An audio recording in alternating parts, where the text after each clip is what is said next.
Hello everybody, Josh12 back here again with another video, and I'm here with another Dragon Ball Super review. Yes, I'm here to review Dragon Ball Super episode 52. Now, of course, if you haven't seen this episode, please go check it out because this review may contain spoilers. But that being said, let's get into my late review of Dragon Ball Super. Now, Dragon Ball Super episode 52 is the episode within this saga I have been looking forward to the most. And yes, it has been tainted. Yes, this episode is tainted with reanimations of shit that's already awesome, but they had to do it again because of fucking idiots over in Asia. And us Americans have to deal with it because we ain't over there. But you know what? I'm starting a revolution. I'm going over there and I'm taking the rights for America. But crappy jokes thrown aside, overall the progression within the story of Dragon Ball Super in episode 52 is, of course, as thus Bulma is continuing her experience and, I guess, reproduction of the time machine that she's using from Cell Saga. Of course, you have Trunks deciding that he wants to meet up with Gohan to thank him for what he did for him, of course, in the future, and of course, during the Cell Saga. And, of course, Goku goes with Beerus and Whis to find out this Kai that has very similar ki to Black in Universe 10, while Vegeta trains in the gravity room, and of course Piccolo and Krillin clean up the mess that they had nothing to do with because who cares about Piccolo and Krillin anymore? Fuck you. Okay, so with that being said, let's get into my major negatives because I don't want to make this overly elongated, so let's just get into it.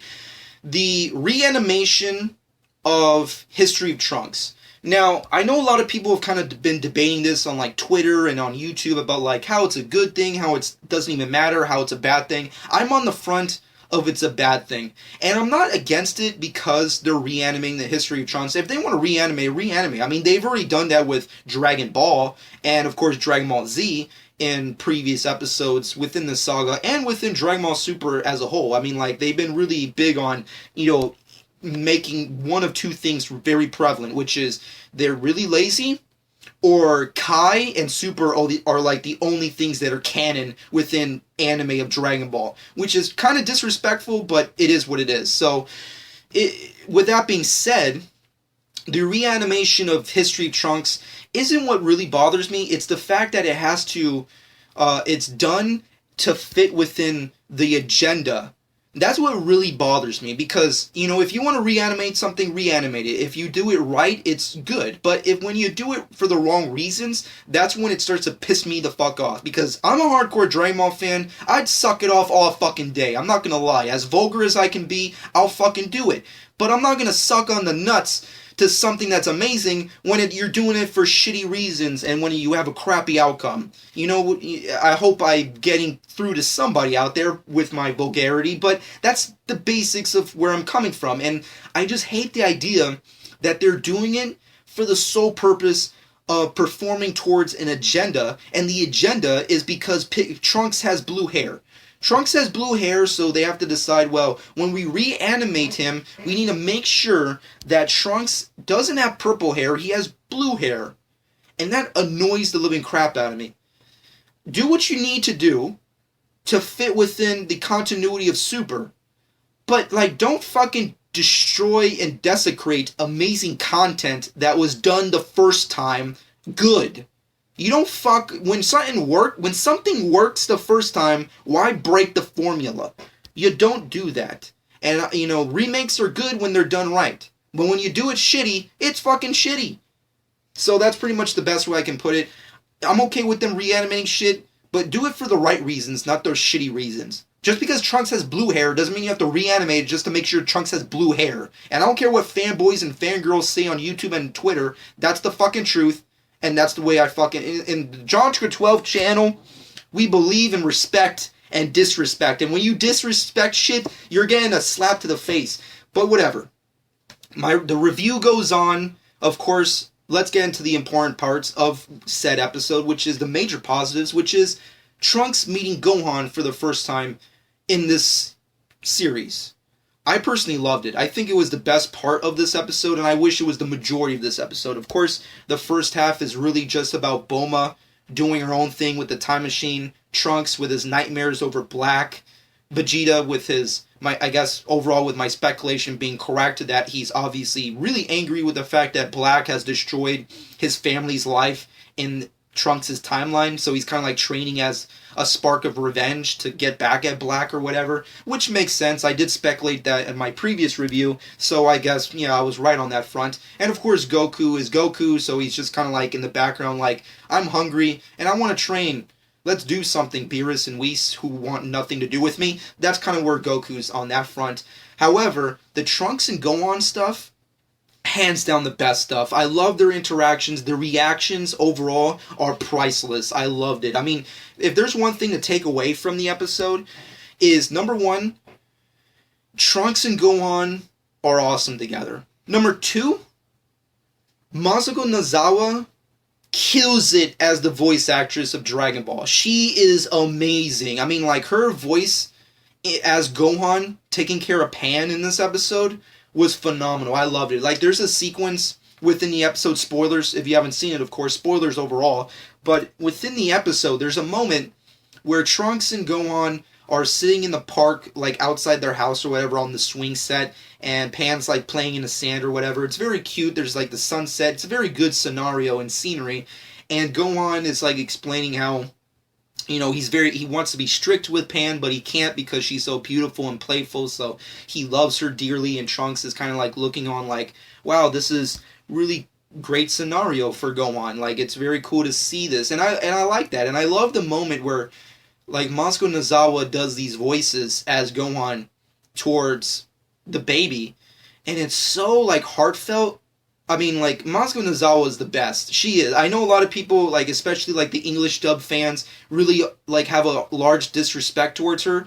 But this episode defines why she is the voices of Goku and his family in Dragon Ball. She's freaking phenomenal, and she killed it as Gohan in this episode. I mean, like, if there was a moment to destroy as Gohan, this was the episode, and she does it. It's so freaking good. Overall, the episode is what it is. Everything that's outside of Trunks and Gohan was really irrelevant to me. I wasn't really big on Bulma's like, I'm going to try and do something, and she's building the time machine. That's kind of like whatever. Vegeta training, I already speculated on that previously, so this is kind of just clarification on what I speculated. The Pilaf gang kind of like helping out, and Trunks being all like, I'm jealous of my future self, so I'm going to act super cool in front of Mai so she likes me. It's like, if I was like younger, I would give a shit, but at this point in time I don't, so that's the only real, true, honest thing I can say about that. And Goku going on to Universe 10 with Beerus and Whis is just progression in the story to figure out who is Black, where does he come from, and what does this Kai have to deal with him. And that's pretty much everything that has to do with that, but the Trunks and Gohan stuff is truly the best. And I had a big fear going into this episode, and my big fear was this, that with Trunks finding out what Gohan has become in this timeline would destroy the idea of what Trunks has, like the image of what Trunks has as Gohan, and the chemistry between their friendship. I feel like that would all be destroyed within this episode, because the new big thing today within Dragon Ball fans, and specifically on Twitter and YouTube, is to fuck over Gohan. Like, a lot of people like to shit on him, and I know, like, Dragon Ball Super, like, and like Toei Animation and Shueisha like really like to get on that front, which is like shitting on Gohan.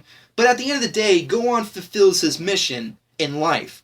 Like, he saved the world, he became the strongest character, he became a scholar, he has a beautiful wife, a child, a family, a giant house that's basically a castle, like, and he's happy.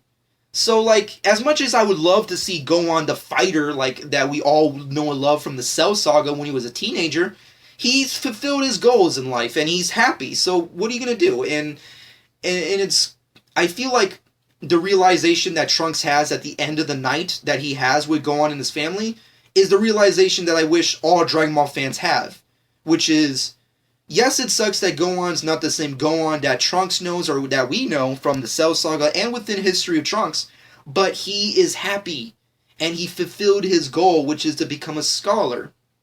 And I think that's the one thing that we should all respect about Gohan, that even though, yes, it would be cool if he can fight here and there and was powerful again, but he's living it up.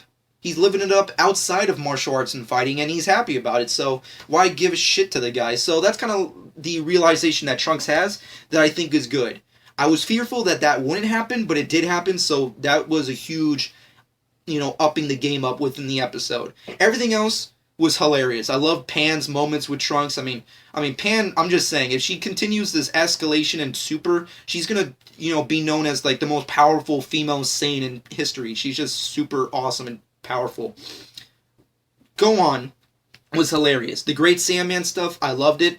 I mean, like, I feel like that was a gigantic disservice in the Boo Saga. I wish there was more of it, but it was nice to have it within this episode, and it was just funny. It was just a really good, solid episode. And of course, we get some really interesting progression with Black, where Goku goes to Universe 10 to figure out what's this Kai all about. And we do have some certain information on him now. I'm trying to still be on the dark when it comes to information on future stuff, but of course we have this character, which is the new Kai, who is allegedly this fighter prodigy, and I'm guessing within the next following weeks, when we do get our new Super episode, he will be having a big battle with Goku, which is very interesting. But overall, the episode was, for the most part, lackluster, but the Gohan Trunks stuff really made it for me. So overall, I have to give this episode a solid 6 out of 10. I really enjoyed it. It was really good. The Gohan Trunks stuff was the best.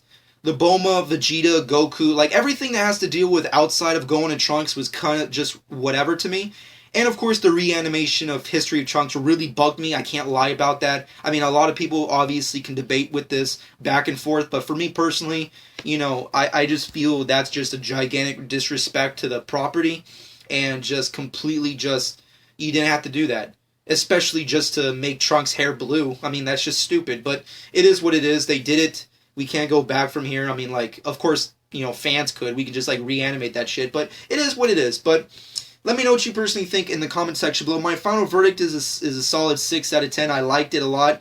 Gohan and Trunks, that was a good episode. I wish the whole thing was about that. There was just so many great moments, a lot of cringeworthy moments, a lot of good reaction moments. It was just a good, solid Gohan meets Trunks, and it's a good confrontation and a good set-off into Trunks dealing with his own demons and moving forward from this shadow that he kind of has, and respecting Gohan for what he's become.